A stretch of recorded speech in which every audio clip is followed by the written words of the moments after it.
Welcome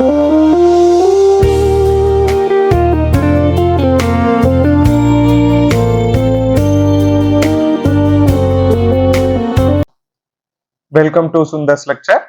This is lecture number 81, and in this lecture we are going to see a new topic, coupled coils. Before going into coupled coils, we try to learn some basic concepts of magnetic circuits. So what we are going to see, if it is a coupled coil, we are going to see what is self-inductance and what is mutual inductance, and how we are going to convert the magnetic circuits into electrical circuits for easy calculations to find current voltages in the magnetic circuits, right? So that is our ultimate aim.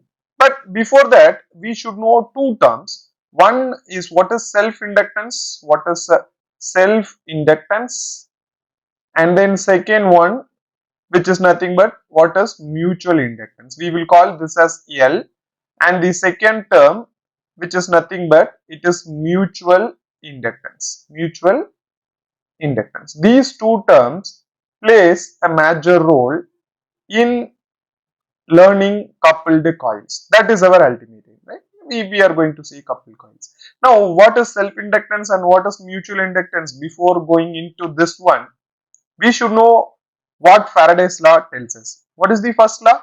If a current carrying conductor cuts the magnetic field, then there will be a induced EMF. That is the first point. And what is the second law tells us?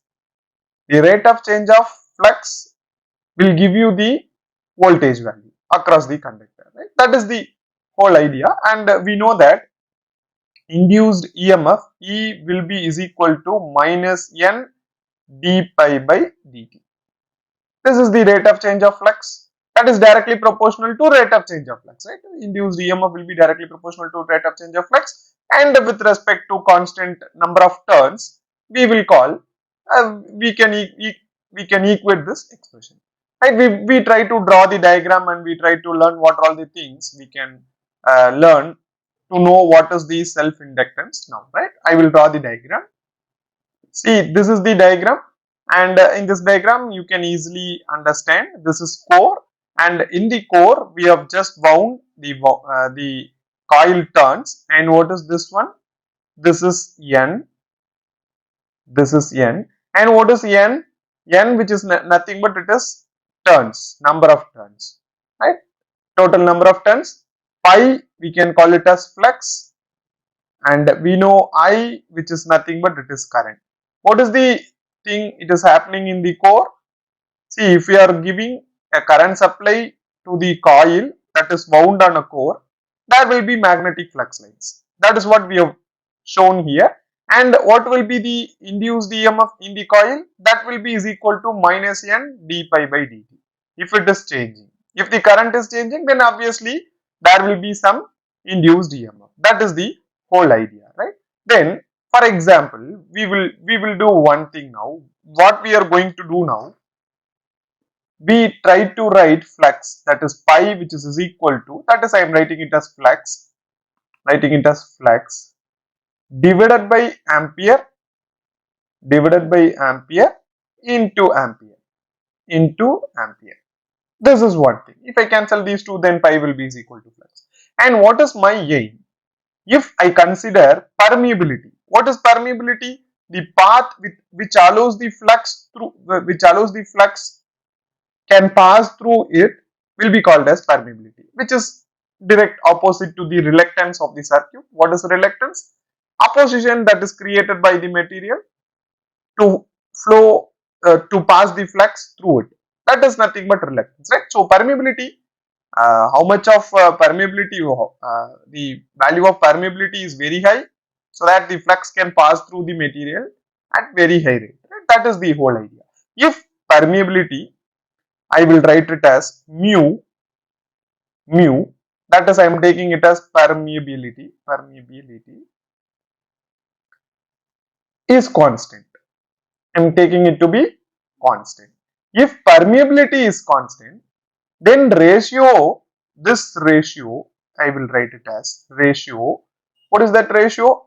Pi divided by I will remains constant. So I am assuming that permeability is constant. So what will happen if flux is changing here? Let us consider flux is changing. So d pi by dt with respect to T, but permeability is constant. So pi by I value, pi by I, this term will be constant, right? Then this I will change with respect to time. This I will change with respect to time. That is the whole idea. We can easily understand. See, from this expression, make it as number 1 and this as number 2. From this expression, what we can write? So d pi, so I will write it as from 1, what we can write? D pi by dt can be written as minus e by n, right? So what we can do now? So instead of this term, you can replace it with e, which is equal to minus n into pi by I into di by dt. Just I have substituted the values, right? Just I have substituted. Instead of this term, I have just substituted e minus e by n. So you will get an expression like this. So what we can finally conclude here? So e will be is equal to, I will write it as minus L into di by dt, into di by dt. This is the term. So what I am writing here, the term L, which is equal to n pi by I. This is nothing but self inductance. Self inductance of the coil. This coil possesses a self inductance. The value of the self inductance, which is nothing but it is n pi by I. That is the whole idea, right? What is this term? Commonly, the inductor. What is the purpose of inductor? The purpose of inductor, it refuses to current flow path, which means it don't allow sudden change in current.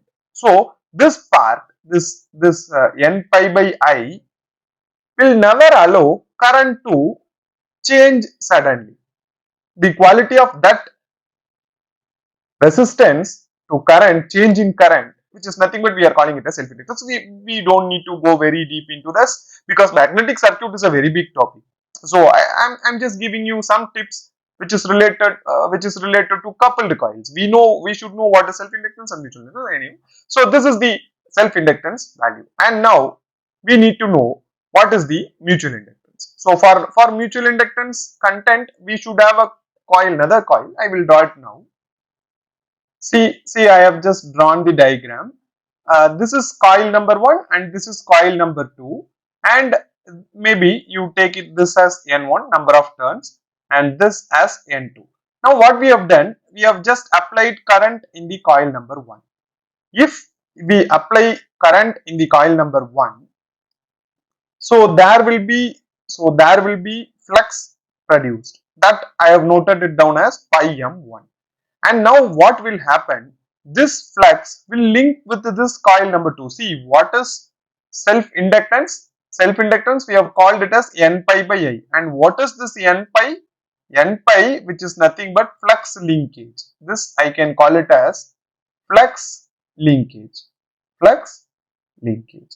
This is due to, why I am calling this as self-inductance, because this coil is energized by a current I.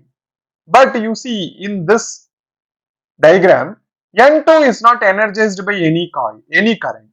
So whatever the current given in the coil number 1 will produce pi m1, that pi m1 will link with the coil number 2 turns, that is N2. So what I am going to write, I will write it as, now this is mutual inductance. This is not self inductance. This is nothing but mutual inductance. So mutual inductance, I will write it as M. I will write it as M. M, which is equal to flux linkage, flux linkage in coil number 2, divided by, what is the current excitation here? What is the current excitation? That is I1. That is what we are seeing here. See, N pi by I, flux linkage by the current. So the current which is due to I1, what is the flux linked with the coil number 2? That is the whole idea. So M can be written as, M can be written as what? It is N2 into pi M1 divided by I. Make this expression as 1 now.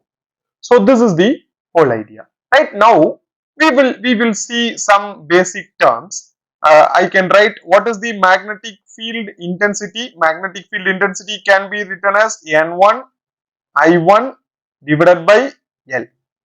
That is the magnetic field intensity given, right? So Ni by L will be the magnetic field intensity. And what is this? This is nothing but length of the flux path. Length of the flux path, and this is the whole length. So length of the flux path, we know what is N1 and what is I1, all these kind of things. It is very simple. And what is B M1? That is magnetic flux density, that is magnetic field intensity. This is magnetic flux density. Magnetic flux density can be written as mu into H1. What is mu? Mu, which is nothing but it is mu naught, that is the permeability. This is a absolute permeability, this is relative permeability. And what is this one? This one will be N1 I1 divided by L. So this is the whole idea, right? This is what BM1. And we can go for pi M1 now. What is pi M1? Pi M1 can be written as what? B into A. BM1 into area.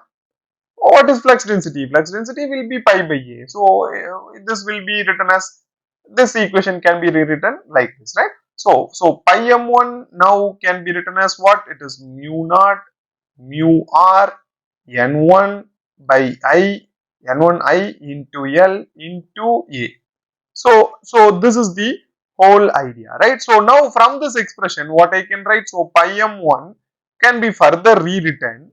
This is N1 I1 whole divided by, I will write this as 1 by mu naught mu R, 1 by mu naught mu R into L is already there. I will bring this A down. So this whole term can be brought, you can bring this denominator to the numerator. That is also possible, right? So here one thing we need to understand, what is this N into I? This is nothing but MMF. This is nothing but magnetomotive force. And what is this whole term? This whole term we will call this as reluctance. I have already told you, I have just told in the previous slide what I have told you. If permeability allows the flux to pass through it, then reluctance will oppose the flux passage, right? This is the whole term, this whole term. See, reluctance will be nothing but it is L by mu naught mu R into A. What is mu naught mu R? That is permeability. So you try to understand. This 2R will be directly proportional, and for reluctance, it will be inversely proportional. All those kind of things you should defaultly understand. So now you can write this as, now maybe pi M1 can be written as MMF divided by reluctance, This is the whole idea. One thing what we do, see, what is this mutual inductance? This is second coil mutual inductance due to first coil, right? Due to first coil energization. This is second coil mutual inductance due to first coil energization, right? So now what we can do here, this M21 can be written as, we know what is pi M1, right? So pi M1 can be written as what? This will be N1 into I1 into N2 divided by I1. And what is this one? Yeah, pi M1, there is a reluctance. So reluctance we always call it as S. So this will be S. So you just substitute. Instead of pi M1, I have just done this one. This one I am just writing it as pi 1 N1 I1 divided by S, reluctance. So you substitute here. So finally what you will get? So M21 can be written as this term, and this term will be cancelled out. So N1 N2 divided by S. So this is the mutual inductance of the coil 2 mutual inductance of the coil 2 when when coil 1 is excited. When coil 1 is excited. For example, we will see if coil 2 is excited and coil 1 is left alone, then what will be the mutual inductance? That we will see now. See, I have just drawn the diagram. See, the coil 2 is excited now and coil 1 is not excited. And now see, what will be the self-inductance of the coil 2 now? What will be the self-inductance? That is L2. L2 which is equal to flux linkage. What is the flux linkage? It is N1, that is the first, sorry, it is N2 into pi M2 into pi M2 divided by I2. I2.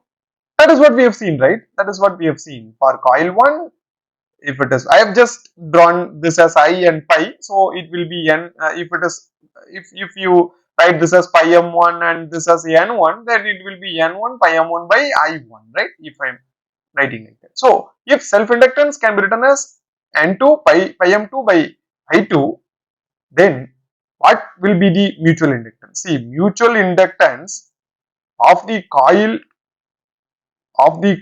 1, now we need to know what is the mutual inductance of this coil. Of this coil 1 with respect to the coil 2 excitation, that is M12 will be equal to, what is the flux linkage now?